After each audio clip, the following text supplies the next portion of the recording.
사도행전 22장 22절에서 29절입니다.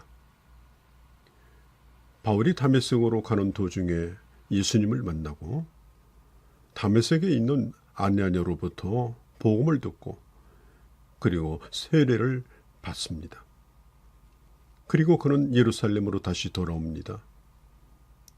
얼마 전만 해도 예수 믿는 사람을 핍박하고 죽이는데 앞장선 이 사람이 하나님의 자녀가 되어서 돌아온 것입니다. 예루살렘에서는 이 바울의 과거 때문에 정말 이 사람이 예수를 믿는 사람이냐 아니면 거짓말하는 사람이냐 의심을 품었습니다. 그리고 사도 바울이 속해 있던 유대교회에 있는 사람들은 이 바울의 변화에 대하여 크게 당황합니다. 그때 오직 단 한 사람만이 바울을 믿었죠. 그가 바로 바나바입니다. 이 사람은 정말 예수를 믿는 사람이다. 그의 과거를 보지 말고 지금의 그를 보아달라고 변호했지만 그럼에도 불구하고 예루살렘 교회는 계속해서 그를 의심합니다. 바울이 성전에 올라가서 하나님 앞에 기도하다가 비몽사몽간에 하나님의 음성을 듣는데요. 빨리 예루살렘을 떠나라는 것입니다. 이 음성을 들었던 이 사도 바울은 이렇게 생각했습니다. 자신이 얼마 전까지만 해도 이 교회를 핍박하고 죽이는 데 앞장선 사람이기 때문에 또 스데반을 순교할 때도 시킬 때도 서서 죽음을 찬성한 주동자이기 때문에 사람들이 나를 거부하는 것은 당연한 일이다.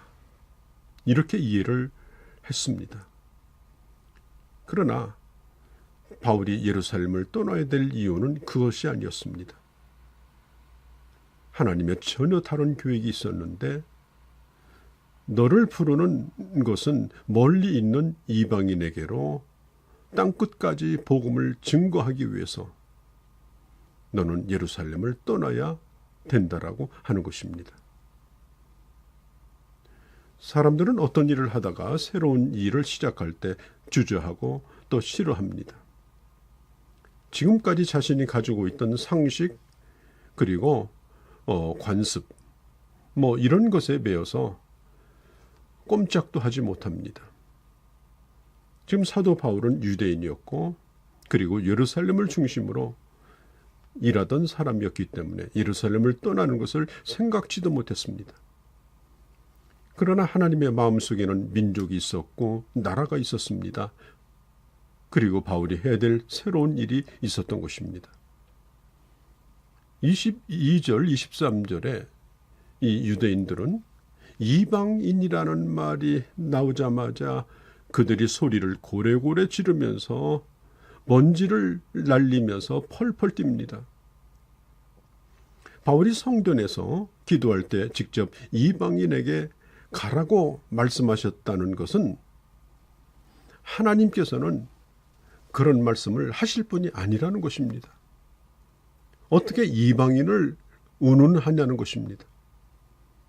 이것은 신성모독이라고 하는 것입니다.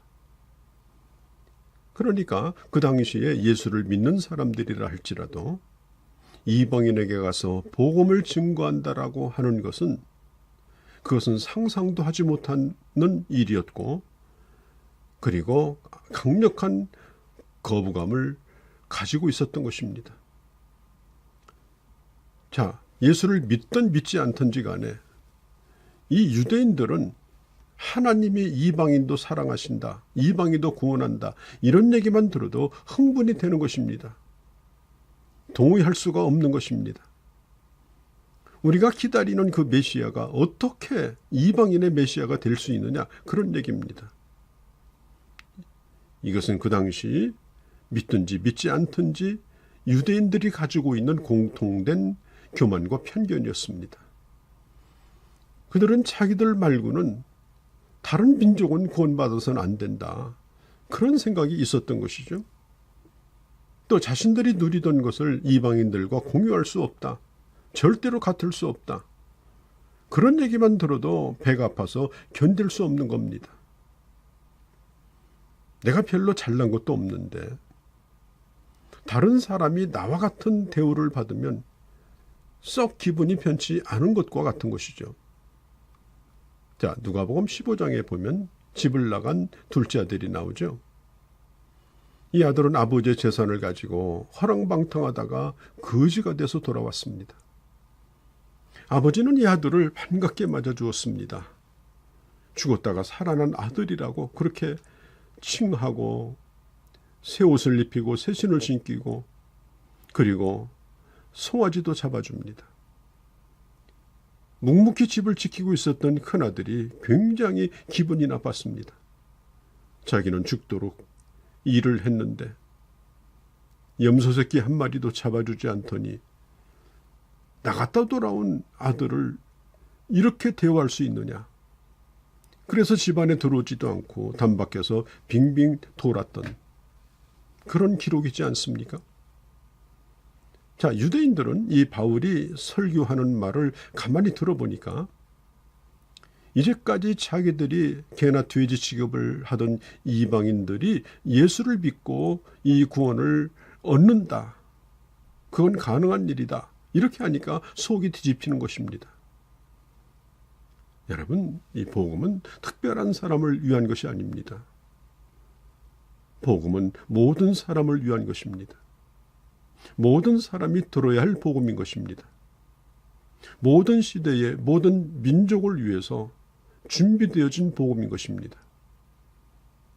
자, 이런 소동을 겪은 천부장은 도대체 이 바울이 어떤 죄가 있길래 이렇게 유대인들이 이렇게 심각하게 소동을 일으키느냐? 무슨 죄가 있는가? 그래서 그를 끌고 성 안으로 들어가고 이 바울을 신문하려고 합니다. 자, 백부장이 가죽끈으로 이 바울을 묶습니다. 그리고 채찍을 치려고 합니다. 이 채찍에 맞으면 죽든지 미칠 수 있는 아주 강력한 채찍입니다. 지금 천부장도 이 로마 당국도 이 바울에게 심각한 죄가 있다라고 단정을 하고 무서운 고문으로 이 문제를 해결해 보려고 다짜고짜 이 고문을 가하려고 하는 것입니다.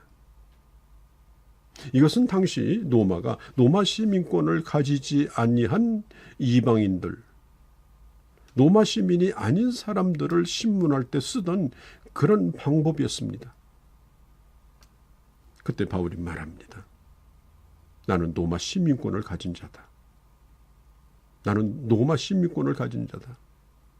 이 말에 누구보다도 놀란 것은 이 바울을 신문하던 천부장이 놀랐습니다. 왜냐하면 로마 시민에게는 절대로 사람들 앞에서 매를 칠 수 없기 때문입니다. 나는 로마 시민권을 가진 자다. 이 말에 이 천부장이 솔직히 얘기를 합니다. 나도 로마 시민인데 사실은 뇌물을 주고 이 시민권을 돈으로 샀다. 그때 당시는 돈을 주고 샀던, 뇌물을 주고 샀던 로마 시민권을 가지고 있다는 것이 사람들에게 부끄러운 일이 아니었고 자랑이었습니다. 그래서 천부장은 이 사도 바울을 매를 치지 못하게 막았죠. 그리고 이제부터 합법적인 재판을 받도록 했습니다. 자, 바울은 로마에 가서 복음을 전해야 되기 때문에 쓸데없이 매를 맞을 필요가 없다고 생각을 하고, 그래서 재판 없이 처벌을 받을 수 없다고 생각하고 자기 자신이 로마 시민임을 밝혀준 겁니다. 바울의 결박을 풀어주고 고문을 취소합니다. 자, 바울은 자기 자신의 어떤 안위를 위해서 로마 시민이라는 사실을 밝힌 것이 아닙니다.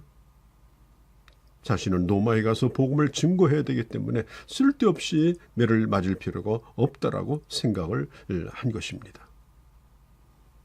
사랑하는 성도 여러분, 저는 지금 계속해서 이 사도 바울의 구원 간증을 말하고 있습니다. 우리가 간증을 한다고 하면 가만히 듣다 보면 저 사람 참 특별한 사람이다. 저 사람은 예수를 믿을 수밖에 없는 사람이다. 저 사람은 영적으로 금수저를 물고 태어난 사람이다. 이런 느낌을 받을 수가 있습니다. 그러나 바울은 그렇지 않았습니다. 나는 예수 믿기 전에 이러이러한 사람이었고 또 이런 은혜를 받고 오늘 여기에 내가 존재하는 것이다. 이렇게 말하고 있죠. 땅에 속한 시민권. 이것은 아무리 큰 특권을 준다 하더라도